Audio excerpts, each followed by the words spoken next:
Hi, everyone, and welcome. As an employment lawyer here in Romania, I can tell you there's a huge piece of EU legislation coming our way that is going to completely change how every single business handles paying their employees. And this is not some far-off theoretical problem. The big date is June 7th, 2026. That's when the rulebook on employee pay basically gets torn up and rewritten.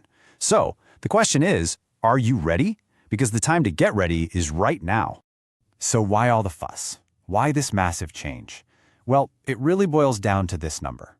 Across the entire EU, the gender pay gap is just stuck. It's stubbornly sitting there at around 12 to 13%. This new directive is designed to finally tackle that by shining a big, bright light into the corners where pay secrecy has let this gap survive for so long. Okay, so here's our game plan. We're going to break this down into 5 key areas you absolutely have to understand. The fundamental shift in thinking, the new rules for hiring, what your employees now have a right to know, the new reporting duties, and finally, the timeline that is ticking away. Let's start with the big picture, because this is so much more than just another regulation you have to comply with. It's a total 180-degree shift in mindset. We're moving away from defending pay decisions after the fact to proactively disclosing them from the start. And here is the absolute core of it all. The burden of proof is flipping.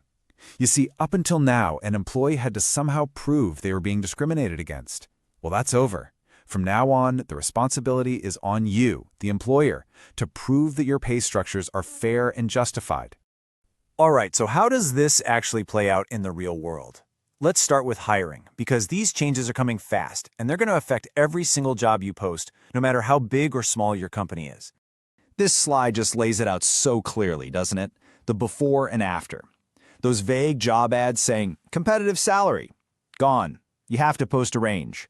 And even bigger, that classic interview question, so what was your previous salary? That's officially banned. You can't ask it anymore.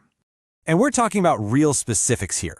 Just putting negotiable in the job ad is not going to cut it. The range has to be provided before the first interview. It must be based on objective criteria, and yep, for jobs here in Romania, it has to be in Romanian. Now, this isn't just about new hires. The directive gives your current employees some really powerful new rights to information. And we're not just talking about their own pay, we're talking about what their colleagues doing similar work are earning. And there's a formal process for this now. If an employee puts in a written request, you have a strict 2-month deadline to give them the average pay levels for roles of equal value, and you have to break it down by gender. This is a game changer. It basically means the end of forced pay secrecy in Romania. You know those clauses in employment contracts that say you can't discuss your salary with your colleagues? Well, any clause like that, used to hide discrimination, is about to become completely unenforceable, legally void. Okay. Now, if you're a larger employer, think 100 or more employees, listen up, because the rules get even stricter. We're now moving into the territory of systematic public reporting on your gender pay gap. Let's break this down because it's super important. You see that while the big reporting requirements are phased in based on your company's size, those first 2 rows, the new recruitment rules and the employee info rights, they apply to everyone from day one.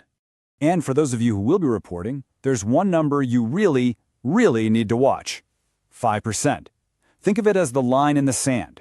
Because if your report shows a pay gap of over 5% in any category of worker, and this is the key part, you can't justify it with objective, gender-neutral factors, well, then you are legally required to start a formal process to fix it.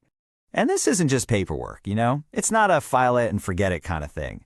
A joint pay assessment is a real mandated process. You have to sit down with your employee representatives, dig into the root causes of the gap, and then create and implement a real plan to close it. Okay, let's pause for a second and define a really key term here: work of equal value. This is so important because the law is telling us to look past just the job title on a business card and get to the real substance of what people do. When you're making these comparisons, you have to look at these 4 things. And what's crucial here is that the directive explicitly forces employers to put a value on things like emotional effort and soft skills, things that, frankly, have been historically undervalued in many female-dominated jobs right here in Romania. Which brings us to what might be the most urgent part of this whole conversation, the timeline. Because 2026 might sound like it's a long way away, but in terms of getting your house in order, it's right around the corner. You can see how this all rolls out in stages. The reporting gets phased in, but that date at the top, June 7th, 2026, that's the one that matters for everybody. That's when all those new rules on hiring and employee information kick in for every single employer. And here's the real danger zone. We expect the final Romanian law that puts all this into practice to be published very, very close to the deadline. We're talking maybe just 4 to 6 weeks to implement everything. That is a dangerously short window. You absolutely cannot afford to wait. You know, this single quote from the EU guidance really says it all, doesn't it? The responsibility to prove that you are being fair now rests squarely on your shoulders, as the employer. And that's the ultimate question I want to leave you with. Your company's pay practices, which for so long might have been kept behind closed doors, are about to become an open book. So, are you ready for what that book is going to say about you? Thanks for watching.